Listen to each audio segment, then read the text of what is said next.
નમસ્કાર મિત્રો, action India Gujarat news ચેનલમાં આપ સૌનું સ્વાગત છે। હું છું મમતા સેન। આપ જોઈ રહ્યા છો આજના મુખ્ય સમાચાર। અંબાજી યાત્રાધામ ખાતે બનેલી એક ગંભીર ઘટનામાં એક બુટલેગર ઈસમે ડિવાઈડર ક્રોસ કરી બેફામ રીતે ગાડી ચલાવી 3 થી 4 વાહનોને અડફેટમાં લીધા હતા।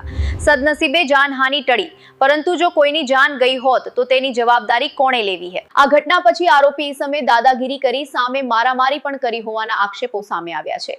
સ્થાનિક લોકોમાં ભારે રોષ જોવા મળી રહ્યો છે। મહત્વની વાત એ છે કે સીસીટીવી ફૂટેજ ઉપલબ્ધ હોવા છતાં શરૂઆતમાં પોલીસ ચૂપ કેમ રહી? જો કે બાદમાં અંબાજી પોલીસે તાત્કાલિક કાર્યવાહી કરી।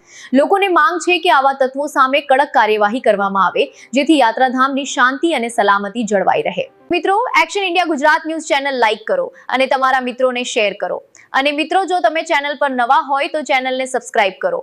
આજના સમાચાર અહીં પૂરા થાય। ફરી મળીશું આગામી સમાચાર સાથે। ત્યાં સુધી અમને રજા આપશો।